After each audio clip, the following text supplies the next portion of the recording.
everyone. Welcome to Build Brunch, the daily morning show where we talk about the latest topics in entertainment. I'm Brittany Jones-Cooper. I'm Shannon Coffey. I'm Allie Colbert. I'm Lucas Tim. Hi, everyone. Happy Friday. Today we're going to talk about Gwyneth Paltrow's relationship takeaways, a Marie Claire article on period pain, exciting news for fans of The Office, and Lin-Manuel Miranda's impromptu line in a recent Hamilton performance. But first, in an interview with the Evening Standard, actress Gwyneth Paltrow opened up about reinventing divorce with a positive spin. Paltrow believes she and ex-husband Chris Martin were meant to be together and have children, but that their relationship functions much better as friends and co-parents. Gwyneth is currently remarried to TV writer Brad Falchuk and has an optimistic outlook on her family dynamic. I think this is such an important message, and I wish and I hope that more families adopt it, because you see so many families struggling when it's like, let's just put the children first, let's just put the family first and not worry about all the bullshit. I don't know. I think it's like really popular. I usually don't agree with the Queen of Goop and her aggressive whiteness, but this I actually agree with. I think she has a point to say, like, a lot of circumstances come into it. I'm a child of divorce and been through breakups, but I think once you can heal, you can come together, and there's still, especially if there's still love there. If no one betrayed each other and really was just like, this wasn't working as a partnership right now, you can still be friends and be partners in a different way. So I actually kind of I like what you're saying. Absolutely. She might not feel this way if it weren't for her children, though. Like, I wonder if you still feel that you were meant to be with someone if you don't have kids from that relationship. Do you ever been through a breakup when you still feel like you learned something or you took something from it? 1,000%. I do feel that my past relationships have been important, but I feel that this whole sense of like we were meant to be together might only be obviously heightened because of her kids. Definitely heightened, When I frame it like that, I do think past relationships are really important, and they also help inform like who you are with after that, you know? Yeah, I stay friends with a lot of my exes. I actually went for drinks with an ex like 2 weeks ago, and we've been broken up for a few years, and it's maybe taken us a minute to get to that place, but it felt good to see him. It reminds you of who you were. It reminds you of where you are now, and that love kind of still stays, and it's like nice to know that you were able to have that with somebody, you know? And that it was real in the moment. And so, yeah, I think it would definitely be like way more heightened with kids. Yeah. But I don't know, my family dynamic is always really, like I spend most Christmases with, like my sisters have a different mom. So I spend Christmases with like my dad, my sisters, and then my sister's mom. So like there's all these different family dynamics, and I think we have to like break out of the idea that there's ever that like cohesive two-parent family that we grew up thinking was normal. Like I don't know a lot of families like that anymore. Yeah, totally, you're so right. I really agree. Also like marriage kind of like is so old. Yeah, I'm surprised that we've seen so many young celebrities get married over this past year, because I thought marriage was being phased out. Yeah. I think it's overrated, and I think that like we should be like rethinking what we mean when we say forever, you know? Because like absolutely nothing is forever, not one single thing. Like the concept of forever is a lie. So like I don't know why we promise it to each other. Right. It's weird. Yeah. It's also kind of getting to the point now, like when I see my friends whose parents are still together, like, and they have a traditional family, like, what the hell happened? Like, how are they all still together? It's one family. Like, I have like 4 families, basically. So it's when I see people with like one, I'm like, weird. It's a little bit creepy. Yeah, it's a little bit You're creepy. like, what's happening beneath the surface when they're like, this is our Christmas card. Look at us. We're still a family unit with no troubles. They're like, yeah, right. Show me the bodies in the basement. I grew up in the Midwest, and a lot of my friends grew up in those traditional two-parent homes. The parents are still married. My friends got married very young. So I do think it is something that is still really common and comfortable and the positive for a lot of is people. in the Midwest. Yeah. The highest murder rate. I just made that up. Yeah. No, you didn't. It's a fact. Hashtag fact. It is a fact. But Put a hashtag on my head. You did. Hashtag fact. Yeah. My grandparents have been married for like 50 plus years. That's amazing. I can't imagine talking to someone for 50 plus years. No, you would run out of things to say. They don't. I asked my grandma that, because my grandma and grandpa have also been married for 50 plus years. I was like, do you still have anything to say to him? Do you want to talk to him? And she was like, no. That's kind of hot, though. Yeah. She's probably watching. Yeah. But she watches the show. Oh, your though. grandma's hot? Let's write about it. Throwback. Sorry, that's a callback. And also, Anna Faris just recently said something about her kind of break up with Chris Pratt. Now he's engaged to this Catherine Schwarzenegger. So, and she was like really cool about it. And, like, Yeah, she doesn't really have a choice, by the way. Right. Like, everybody's like, oh, she's being so cool about it. And she like shared that she texted him afterwards and was like, hey, I'm an ordained minister. I can do it for you. And I'm sure she is. But it's also like, why do we care what Anna Faris thinks? Like, leave her alone. Yeah. Because like, people want them to be messy. They want, yeah. You know? And like the truth is she does have a choice. Like she's choosing to be like positive about it, but if she wanted to be like a total monster, Right. be like, fuck you, Chris Pratt! Yeah. I hope you die!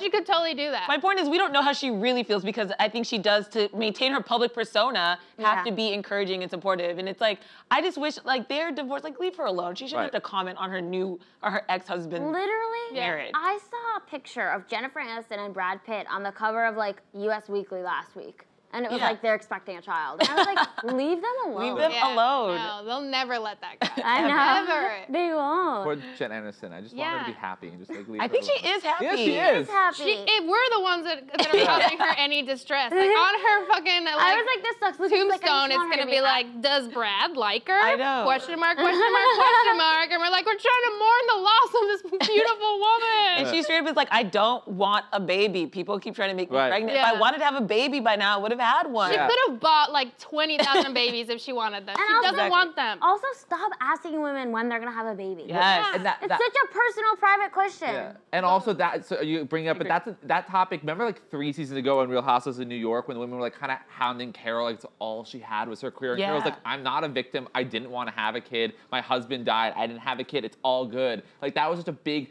that's when Real Housewives, when they actually have really interesting conversations with each other, that was one of them though, I thought. Like women who don't have children and how they're hounded, you know, unfairly. This is an unofficial Housewives huddle. Unofficial Housewives huddle, which we do. And break. And break. It's a thoughtful huddle. Well, guys, a recent article in Marie Claire details how, according to doctors, period pain can be as excruciating as a heart attack. The story has encouraged many social media users to share and post about their personal experiences with cramps and to start more conversations around the issue.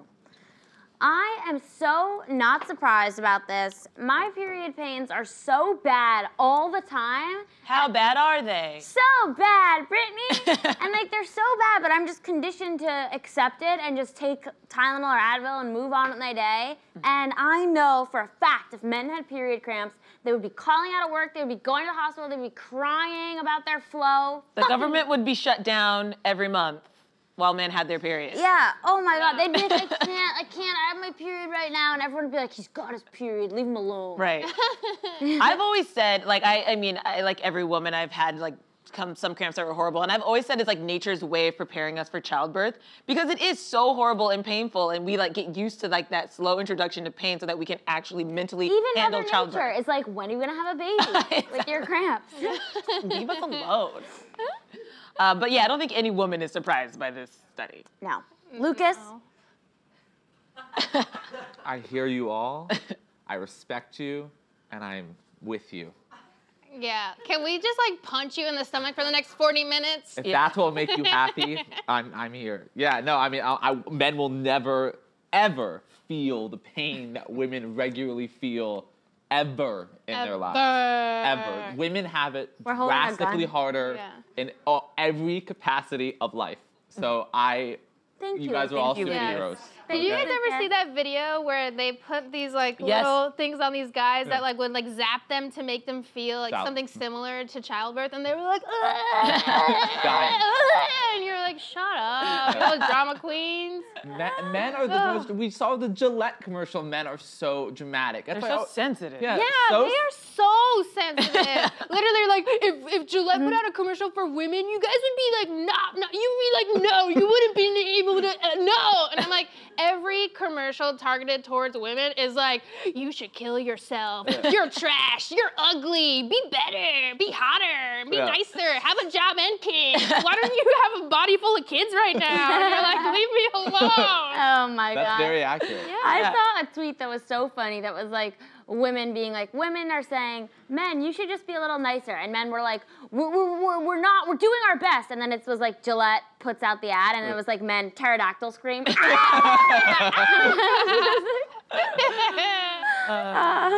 Hilarious.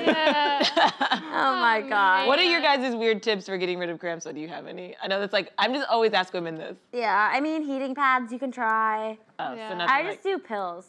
Yeah. Yeah, I started taking birth control because I didn't want to deal with the pain, and That that helped a bunch. I use a CBD salve on my. Oh, does that work? Yeah. Oh, what's CBD? Cannabis, guys. CBD. Cannabis is, It's growing. Yeah. If you don't know about it, you will soon. Here's the thing with Build Brunch. At Build Brunch, we love CBD. We put it in all our drinks, and we especially put it in our potions. They're called elixirs. Hey, you left your surfboard at my house. Do you want it? Look, I did a voice, guys. You know what? can't help it. Drag me. You can't help it. Allie and her voices, she Seriously. gets in trouble sometimes. Stop stereotyping surfers. Oh my God. Well, okay, moving on. Fans of The Office have been begging for more episodes or some type of reunion since the series finale in 2013. Well, we have some good news. Actor Steve Carell will reunite with The Office showrunner Greg Daniels for a Trump-inspired Netflix show called Space Force. The new workplace comedy will focus on government workers tasked with making a reality out of Trump's dream for the 6th branch of the armed services. Now, this sounds very funny, and actually, I'm surprised no one's come up with it sooner. As soon as Trump announced Space Force and the ridiculousness of spending $1 quadrillion on a make-believe Jedi force that he wants to have. It's great, because also Steve Carell coming back to TV with Greg Daniels, like that makeup made The Office for 9 seasons, and Steve Carell's on, what, 6 seasons? Yeah. One of the most successful comedies ever, so I'm super pumped for this. Yeah, I saw this and I immediately started digging more about Space Force. And there's like recent news about it, and that what Trump wants to do is create a space-based missile defense layer. So like basically just like protecting our satellites and like what? Yeah, he like wants guys, this to- is really happening. So the fact that this is a show, I think will like help people like click in that like Yeah. we're spending billions of dollars for a space protective layer. It's funny because if my grandpa were president, I could totally see him thinking that that would be a good idea too. But it's like not, you It's know? not. Like if my grandpa were president, he probably would also be like, we gotta protect space, you know? Like, how can we do that? Fuck the voices. But like that's just such an idea of coming from a crazy old man. Yeah. I think if we had a surplus of money and resources, maybe we could do this, but I think there's like so many things on planet Earth that are broken Like that I think we teachers should... affording books. Yeah, and we stuff, could can do fix it. those first. Yeah. Well, speaking of money, Steve Carell is getting paid $1 million per episode for producing and acting in Wow. the series. Episode count is to be determined because they're still writing the scripts. Yeah, But, and co-creating it. but it's a series order, so it's going to be, I'm assuming 8 to 10 episodes probably getting Steve Carell to do it. Does Steve Carell have children? Yeah. Yes. Yeah. Oh, okay. Yeah. Great. Yeah, Lucky. he needs Yeah. that. He needs that money. But he needs that money. He's been in like 25 movies this year and trying to win that Oscar. Yeah. Sorry, Steve. But he's also appearing in, speaking of Jen Aniston, her new show with Nicole Kidman on Apple about a morning talk Witherspoon. show. Reese Witherspoon, I'm sorry. Yeah, and Reese Jennifer Witherspoon. Aniston. And Jennifer Aniston, not Yeah, Nicole not Kidman. Nicole Kidman. sorry. Reese Witherspoon and Jen Aniston about a morning talk show. He's going to be in that as well on Apple, whichever streaming Which is service they're going to based announce. on Build Brunch. Build Brunch. Yeah. Wow. Absolutely. Yeah. Those So morning it all battles. comes full circle. Jennifer Aniston plays you. Aw, Reese thank Witherspoon you. Reese plays Witherspoon us. plays me, And obviously. actually, in the show, they cut us out. They're like, they're too multi-dimensional. We can't write characters like You that. just can't. Wow, was a compliment turned into an insult. And that's how you shade. So you shaded us. That is how you shade appropriately. I would Oh, gladly man. have Reese Witherspoon play me. Really? It looks fantastic. Yeah, she does. But yeah, this is cool. Interesting. And I mean, I love a workplace comedy. 30 Rock, I do Parks too. and Rec, The Office. I And Beep. don't. You don't. I'd much rather a personal comedy. So like an Like a Insecure. personal life, like Insecure, like I want to follow them with like who they're sleeping with. Okay. More so than like the conference room and stuff. Okay. But I don't know. Insecure But I is don't know. also sort of a workplace comedy because when they take her to her workplace and it shows what it's like being a black woman in an all white workspace.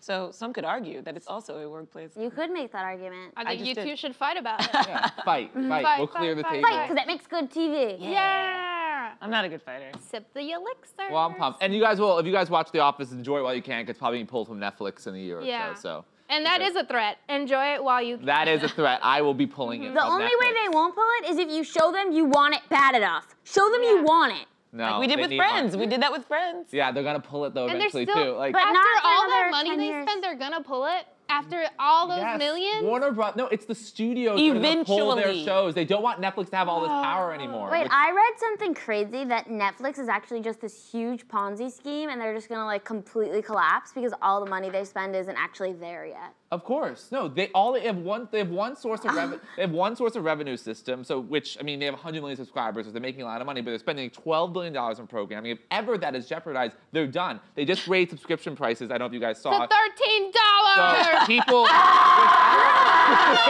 Shannon. $13. You better want it. Shannon, I mean. Watch The Office. Hey, that's the reaction some people are having. Yeah, so Netflix, people are freaked out. We'll see. $13 is a lot of money in this economy. I didn't know that it went up because I don't pay for my Netflix account because nobody pays. Nobody does. Everyone has one ex-boyfriend's cousin. No, you guys. I got my Netflix free through T-Mobile. Really? T-Mobile just picks up the check. Isn't that wild? What's your bill? Is your bill? You have T-Mobile? Is T-Mobile just sponsoring you and not the president? Yeah, I got phones coming out of my ass. I'm sponsored by Verizon. Oh, really? Yeah, we love Verizon. We love Verizon. Oh, yeah, Love them Verizon. so Verizon's the best network. I forgot we worked for Verizon. I was like, man, T-Mobile, they're the best. And Verizon's like, pull her off the stage right now. She's fucking blowing it. Shannon will not be back here. It'll just be the Verizon guy I just like sitting right there. Just a cardboard cutout of so Shannon sorry. next time. We're rebranding. I'm confused. We love Verizon. Yeah, I love Verizon. They're It's great. too late, guys. Move on. It is the most covered network in America, right? All those red lights, Verizon. Yeah, and they always got those commercials that are running all the time. I've never even seen a T-Mobile commercial. No dropped calls either. Yeah, no, T-Mobile, I'm always like, hello, 911, and they're like, hang up, you know? Everywhere you go, you Call the should call the cops, call the cops, call the cops. Call the cops.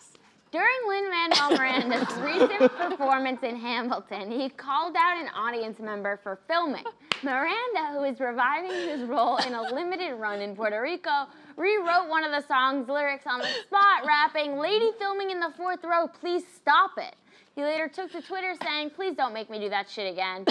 Fortunately, all ended well when the audience member emailed the star an apology, which I believe Lin then later tweeted saying he kindly accepted. Yeah. That would shock me if I was in the audience of Hamilton filming and then Lin-Manuel was suddenly like rapping at me. I would be like, oh my God, I hate myself. Yes. Or I hate Lin. Or would you be like, this was worth it, he's acknowledging exactly. me. Yeah. Wouldn't you just yes, but then zoom in, like, look, he's rapping about me. Yeah, you're right. And the camera's just you know like, what? It would be a success story. yeah, it would be like, this works. Yeah, for Do you sure. ever look out into our audience and then get offended that they're not constantly filming us? Nobody has Nobody's their phone out. filmed Nobody once. wants pics of this. Sometimes I think they're taking photos, but they're just texting. Yeah. Yeah. They're like, get me out of here. And I'm like, oh my God, I'm famous, but they're just like, get me out of here. Yeah. If you guys have seen Hamilton, My Shot is like a really fast rapping song too. So I thought it was like an amazing feat of mental Olympics that he could like switch up the lyrics like that. He's good. And he even said he was like, it's like a heart attack doing that. Right. Because like, are you gonna be able to rebound and get back into like the rap? And like, for me, that was the most impressive part of it. Yeah, and I'm just glad he nailed it, because how silly would the story have been if he was like, don't film me, I screwed up the whole song because I was being petty just now. Oh no! Shut it down. And they were like, Hamilton's done. Yeah, right. Okay, Puerto Rico's canceled. And we're like, no, not the whole island. Yeah, the whole island would be done. Yeah. It, literally, is that one line pretty much? Seriously, Puerto people have Rico's been trying to riding on. cancel Puerto Rico for a while. Trump's trying to Shout out cancel. Bayamon. Hashtag. Hashtag Rexville. But I will say though, I think you shouldn't be filming any theater performance. And if you know what Patti LuPone is, like she famously like yelled at someone on the stage, like on stage to some of the audience, like, get away with your fucking phone. Like, it's so distracting, whatever. Recently, when Amy Schumer was in that show on Broadway, someone was opening M&Ms in the front row, and she was like, broke character and was like, I'm sorry, will you just stop doing that with your M&Ms? Really? Yeah, but that's like, I think that's her stand-up, like, coming out. Like, she shouldn't do that. Yeah, I was gonna say That's she should not do that. Yeah. But like, I was at Harry Potter the other day, and like, of course, there are moments when I wanted to film. It was so cool, but really, how good would that video be? It Not wouldn't be very good. And I have the memories. It's dark, it's That will shaky, last you can't hear forever. the audio, it's not even good. That's why I like going to those stand-up shows where they lock up your phone. Yeah. I know that weirds out a lot of people, but I actually really enjoy it because like, one, I know that people aren't recording it so the artist is happy, but also like, I don't need to see people's phones while I'm trying to watch a comedy Also, show. like, if you're at a concert, you start watching the performer through someone's phone. Yeah. It's like, oh, look, I'm watching Beyonce through their phone, through another person's phone. Like, oh, we could all just watch Beyonce together with no one's phone in the way. Yeah. There's a lot of people take photos of things they're never gonna look at again. Right. I've gone back to look at my Beyonce concert video, and it's shit. So bad. And I delete it. I'm like, it's so bad. Why did I even waste my time? Do you want that great Instagram picture? Be like, oh, they all suck, and like it's not worth it. I think it's even weirder. No, like the pictures all suck. Like it's like nothing really ever. I thought you were captioning that Beyonce photo. They all suck. Posting. Oh, ouch. Never. Watch out. I didn't understand. 911. Have you been to a movie theater where someone's Snapchatting the movie? No. That's happened to me multiple times where I'm like, there's... For 2 hours? Just like... off and on. They're like, well, this is a new scene. It's like, why? Oh my, I would tell them to put their phone away. Yeah. You didn't. No, because people already want to like just punch my face constantly. So when I tell them not to do something, they're like, I brought a knife, and I'm like, oh man, come on, please. Or they just throw their popcorn at you. Yeah. It always comes back to you getting shanked. Always. Yeah, it's crazy. You know? This is a chair. This is a table. I love that. You're a table. You're a table. I get back down on the ground. That's the best. What about phones and dinners? Like when you're with friends, do you put it away? Do you put it like? Okay. So I really think if you're having a dinner with just one other person, you should really try and stay off your phone. Agreed. Because it bums me out when I make plans with someone and then they're just on their phone the entire time. Yeah. Or if you're having a conversation with someone that's at all meaningful and they're on your phone, I'm like, do you really not care about what I'm saying? Right. But I said to you guys earlier, my girlfriend and I will be on our phone and then I'll finally put mine down and I'll look at her and I'll be like, you are always on your phone. And we'll just start a fight. Yeah. But yeah, it's pretty fun. That's how we keep it fresh. Right. Keep it light. Fight about. Yeah. phones. God, I love CBD, guys, for sure. All right. Anyone? No. Thoughts on the phones? Yeah, phones, man. They're like crazy. Remember when they used to be simple? Yeah. Sorry, you made me panic. You were like, what are your thoughts on phones? And I was like, I've already done 40 minutes. But you know what I love about phones? Verizon. Great phones. Yeah. Great phones. Oh my God. Great phones. service. Great service. No drop calls. No drop calls. Ever. And their commercials, so good. Who writes those? Greg Daniels? Yeah, I don't know. I feel like that. They should put us in their commercial. They have a really good I've got a relationship, phone. just like Gwyneth Paltrow does with Miss Appleton. Even after you leave Verizon, you still stay in touch over the holidays. They come over, kiss your heads on their... They're the elixirs of phone services. Yeah. We hit it all. We hit it all. We're like a really bad improv team. Yeah. Guys, let's edit. You guys, that is all from us. We'll see you babes tomorrow. Same time, same table. Woo!